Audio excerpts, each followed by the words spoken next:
मेरे आपकी आवाज़ नहीं आ रही है। जी आवाज़ आ रही है। अब आ रही है आवाज़। ठीक है, ज़रा ये इनिशियल स्ट्रक्चर बना लूँ पहले। हाँ बना लें। अब तक मैं क्वेश्चन Q&A कर रहा हूँ थोड़े से, कि इन लोग को कंफर्म कर रहा हूँ कि कितनी चीज़ें मेरे को पता है। HTTP देखें, इंटरनेट से आपने देख के नहीं बताना मुझे, आप खुद एक्सप्लेन करें कि आपको क्या लगता है कि HTTP होती है और HTTPS होती है, क्या दोनों में कोई फ़र्क भी होता है या सेम ही होती है?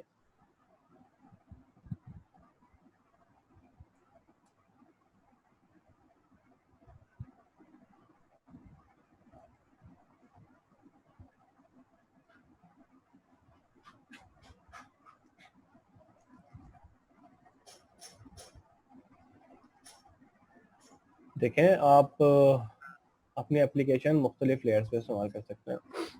हम HTTP की बात कर रहे हैं। आप अगर नेटवर्क के थ्रू कोई इंटरनल रिक्वेस्ट भेज रहे हैं IP पे डायरेक्ट, तो वो आप TCP पे भी भेज सकते हैं, ठीक है।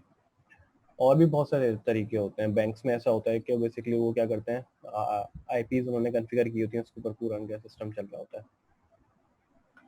HTTP और HTTPS देखने में एक जैसी होती है लेकिन सेम नहीं होती, क्योंकि पहली बात तो है कि दोनों की पोर्ट चेंज हो जाती है। मैंने आप लोगों को बताया भी था कि जितने भी आपके पास प्रोसेस चल रहे होते हैं एक सिस्टम पे, उसकी हर प्रोसेस की कोड होती है, ठीक है। यूजुअली कोड होती है इस तरह की कि आपने एक से ज़्यादा फंक्शनलिटी को परफॉर्म करनी है। जैसे आप HTTP रिक्वेस्ट भेजते हैं, बाय डिफॉल्ट 80 पोर्ट होती है उसकी, ठीक है। फॉर एग्जांपल आपकी IP 192.168.0.1 कॉलन 80, तो कॉलन 80 पे आपकी HTTP चल रही होगी।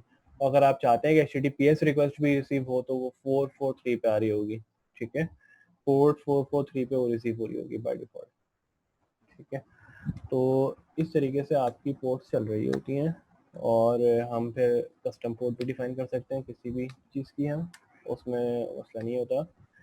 एक चीज़ आप देखें, लाइन नंबर 4 पे सरोमेड लिख रहे हैं, वो ये लिख रहे हैं कि const port equals to process.env.port और 3001।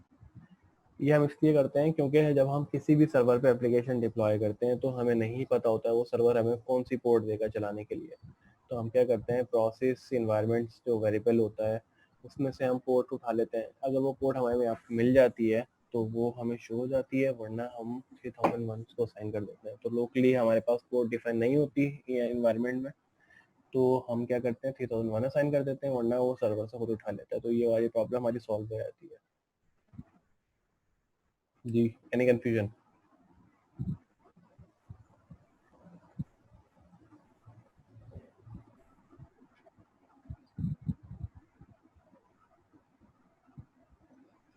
अच्छा जी, लास्ट क्लास में नोट बाउंड रह गया था।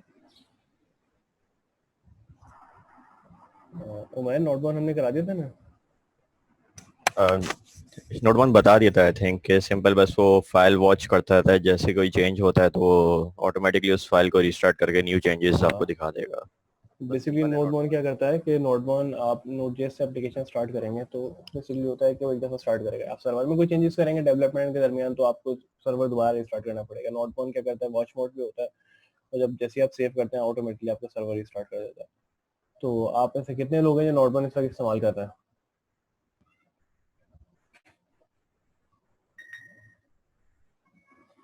नोट बाउंड सिर्फ डेवलपमेंट में इस्तेमाल होती है, याद रखिएगा। प्रोडक्शन में Node.js से ही आप एप्लीकेशन अप करते हैं, अपना सर्वर अप करते हैं, ठीक है।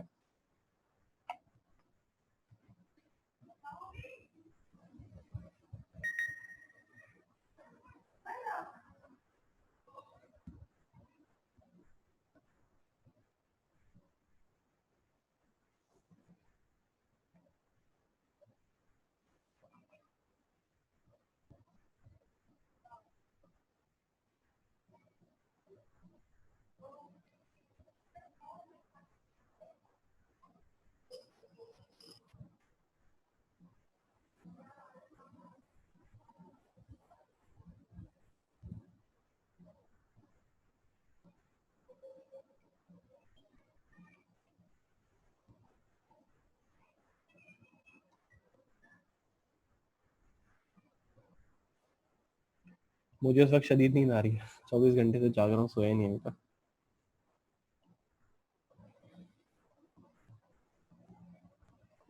लॉकडाउन ने तो जिंदगी और मुश्किल कर दी है। हर बंदा ये सवाल करता है कि सर आप तो बस घर पे ही होते हैं, अब तो आपका आने आने का रास्ता भी कम हो गया, चीज़ें भी कम हो गई, और अब तो बस समझें कि टाइम बच रहा है सारा, तो दूसरी जगह लग जाता है वो, प्रोडक्टिविटी और बढ़ गई है, काम और ज़्यादा आ गया है उसी हवाले से। आपके साथ क्या हुआ है? आप लोगों के साथ भी यही हुआ है, या आप लोग बस सोना है फिर उठने के बाद दोबारा सोना है, ये वाला मामला है? ये बात बिल्कुल दुरुस्त है कि घर में काम करना मुश्किल है बनिस्बत ऑफिस के, क्योंकि जब आप घर से काम कर रहे होते हैं, आप होते हैं, आपका सिंगल रूम होता है, आप अकेले होते हैं, ठीक है, कुछ फ़ायदे हैं, कुछ नुकसान आते हैं। फ़ायदे क्या है? फ़ायदा ये है कि आप घर पे अकेले बैठे हुए काम कर रहे हैं, आप टी-शर्ट में बैठे हुए हैं, जीन्स पहनी हुई, कोई मसले की बात नहीं है, कोई फॉर्मल ड्रेसिंग नहीं करनी ऑफिस की, और बॉस को जवाब नहीं देना, आप खुद अपने बॉस हैं। लेकिन नुकसान ये है कि आप एक कमरे में अकेले काम कर रहे होते हैं, और कोई होता नहीं है, तो आपको शुरू-शुरू में तो बहुत अच्छा लगता है, बाद में वो चीज़ आपको उकताहट देती है और आप उकताने लगते हैं, क्योंकि आपको एनवायरनमेंट चाहिए होता है, और ऑफिस के अंदर बेसिकली ऐसा होता है कि बहुत सारे लोग आपस में बैठे होते हैं, एनवायरनमेंट बना हुआ होता है, काम कर रहे होते हैं, तो वहाँ पे अच्छा टाइम पास हो जाता है, एक टीम होती है पूरी। और दूसरी बात, ये लॉकडाउन है, तो लॉकडाउन में तो वैसे ही आप घर से भी बाहर नहीं आ सकते, तो बंदा वैसे ही पागल हो जाता है। जी सर, उमैर, आप आगे कंटिन्यू करना चाहेंगे? हेलो। जी जी। मैं एक्सप्लेन कर दूँ जैसे मैं टोकन उनको? कर दें, कोई मसला नहीं। अच्छा। अच्छा देखें, जैसे जैसे हमारी एप्लीकेशन, हमारी एक ही रूम में सब कुछ होता है। अच्छा, देखिए जैसे जैसे आपकी एप्लीकेशन ग्रो ये होती जाएगी, वैसे वैसे हम क्या करेंगे, मुख्तलिफ पैकेजेस और लाइब्रेरीज इस्तेमाल करके अपनी एप्लीकेशन को हम इनहेंस करेंगे। हम इस वक्त जो लाइब्रेरी इस्तेमाल करने वाले हैं वो जेसन वेब टोकन है। जेसन वेब टोकन बेसिकली क्या करता है वो आपको एक टोकन जनरेट करके देता है, एक रैंडम आपको स्ट्रिंग जनरेट करके देता है बहुत बड़ी सी, जिसके अंदर आपका यूजर नेम हो सकता है, जिसके अंदर आपका ईमेल एड्रेस हो सकता है, उससे मिलके एक रैंडम वो आपको टोकन बना के देगा। उस टोकन को हम, मेरी आवाज़ स्लो आ रही है आप लोगों को?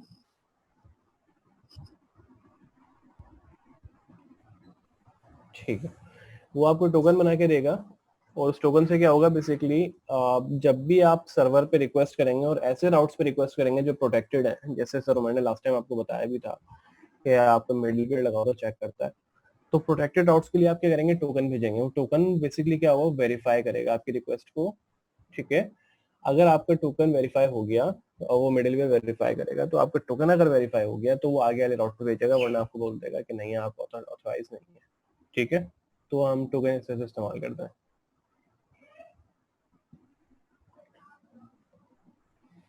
सिंपल टोकन इस्तेमाल करने के लिए आप npm install Jason web token, yarn add Jason web token, दोनों आपके पास ऑप्शन हैं, कोई भी इस्तेमाल कर सकते हैं।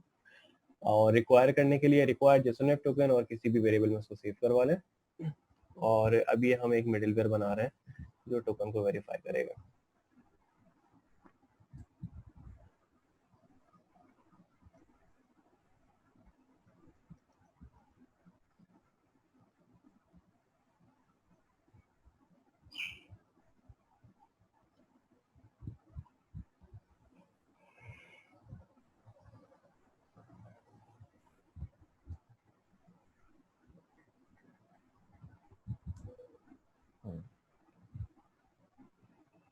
सर्वर को एक्सेस कर लेता हूँ, मतलब 3001 पे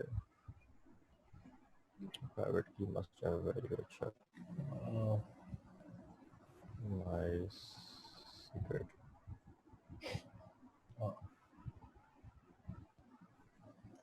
कंसोल पे आ गया होगा,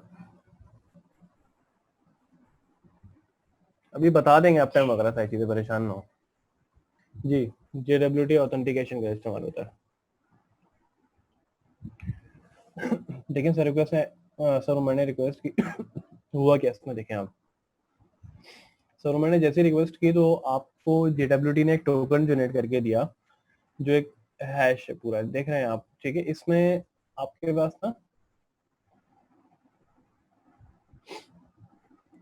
जी वाले टोकन पूरा पूरा कंप्लीट, इसमें बेसिकली क्या है, ये इसमें आपका यूजर नेम या आपने जो भी आपने जेसन में इसको डेटा दिया है वो इसमें बनाया है, उस हिसाब से इसको टोकन बना के दे दिया है। इसमें बहुत सारी चीजें होती हैं। इसमें यूजर नेम होता है, ठीक है, इसमें अगर आप ईमेल रखना चाह रहे हैं ईमेल होगी, या कोई और इन्फॉर्मेशन रखना चाह रहे हैं वो होगी। आप इसमें पासवर्ड कभी भी नहीं रखेंगे, क्योंकि पासवर्ड हम कभी भी फ्रंट एंड पे नहीं भेजते। किसी भी डेटा के साथ किसी भी एपीआई के रिस्पॉन्स में पासवर्ड नहीं भेजते, ठीक है। और इससे होगा क्या, बेसिकली अब ये जाएगा क्लाइंट, जब आपने रिक्वेस्ट करी ये चलेगा क्लाइंट पे, ठीक है। अब क्लाइंट के पास क्या टोकन मौजूद है, तो इस टोकन के अंदर उस क्लाइंट की इन्फॉर्मेशन है। जब क्लाइंट दोबारा रिक्वेस्ट करेगा किसी ऑथेंटिकेटेड राउट के ऊपर, तो टोकन साथ भेजेगा। इस टोकन से हम क्या करेंगे, हम इस टोकन को डिकोड करेंगे, और डिकोड करने के बाद इसमें से जो उसमें यूजर नेम और पासवर्ड है वो निकालेंगे, वो हम अपनी डेटाबेस से मैच करवा देंगे। अगर डेटाबेस हमारी मैच हो जाता है तो हम उसको नेक्स्ट राउट पे भेजेंगे, वरना हम उसको वहीं से रिटर्न कर देंगे, भाई आप ऑथराइज नहीं है। बेसिकली टोकन का ये काम होता है। और ये टोकन की आप स्ट्रिंग देख रहे हैं, ये पूरी बेसिकली ये आप डिकोड कर सकते हैं आराम से। मतलब ये ऐसे एक स्ट्रिंग है उमेर, अगर आप इसको कॉपी करें और जेसन वेब टोकन की वेबसाइट पे पेस्ट कर दें, इनको दिखा दें। अच्छा,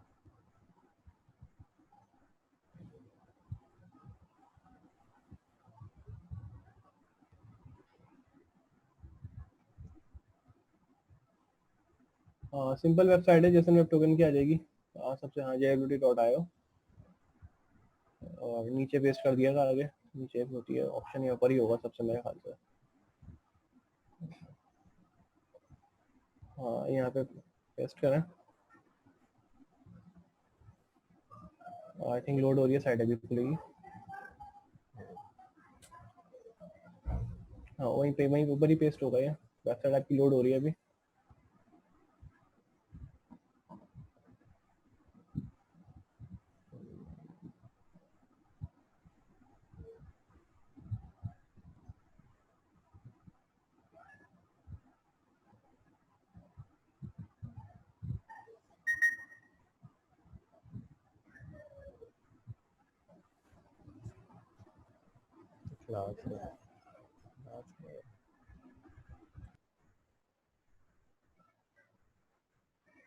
नेट स्लो चल रहा है।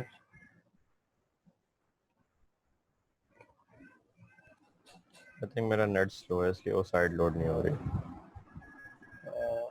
आई थिंक एक दो सेकंड और वेट कर लेते हैं, वरना फिर कंटिन्यू करते हैं। बेसिकली कुछ भी नहीं करना आपने स्टूडेंट्स, यहाँ पे आपके आपने टोकन पेस्ट करना है, तो आपके पास राइट साइड पे ना आपको डिपॉजिट टोकन दिखा होगा, टोकन दिखा देगा इसमें जो भी आपने डेटा रखा था, ठीक है।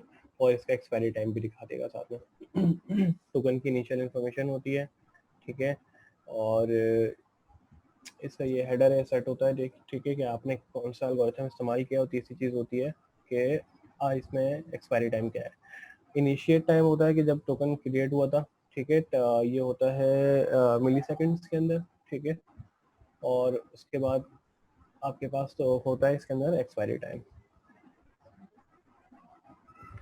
देखें जहाँ पे आप लाइन नंबर 8 पे भी फोकस करें सर, जहाँ पे jwt.sign किया हमने, वहाँ पे देखें हमने दो पैरामीटर पास किए हैं। एक हमने ऑब्जेक्ट पास किया जिससे हम टोकन बनाना चाह रहे थे, हमने बताया कि भाई नेम के नाम से बनेगा।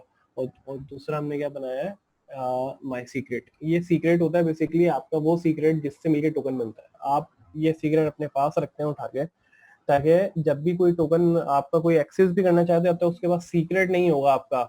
माई सीक्रेट जब हमने लिखा, कोई भी स्ट्रिंग लिख सकते हैं, तो वो उस टोकन को डिकोड नहीं कर सकता, ठीक है।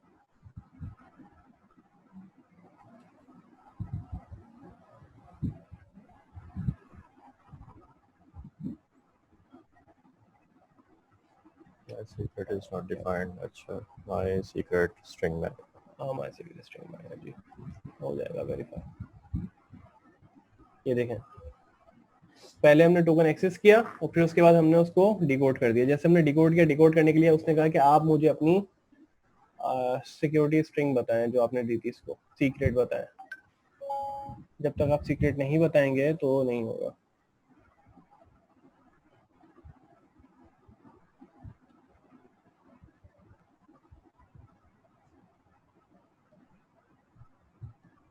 जी स्टूडेंट्स, यहाँ तक क्लियर है?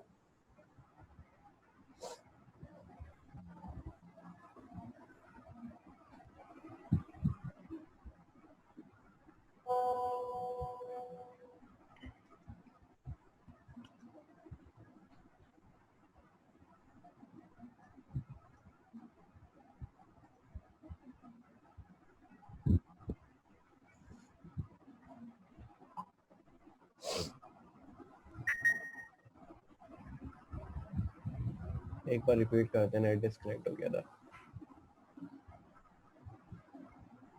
शेरोज रईस, रोजा लग रहा है आपको? पानी पी लें जाके किचन में खामोशी से, हमें से किसी को भी नहीं पता आपको रोजा लग रहा।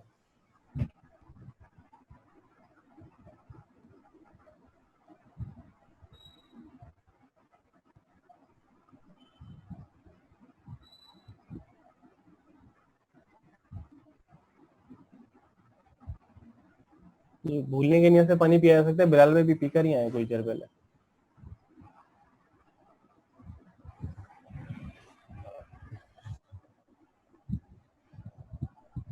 रिपीट कर देता हूँ, JWT बेसिकली हम क्यों इस्तेमाल करते हैं, जेसन वेब टोकन के नाम से एक लाइब्रेरी है, वो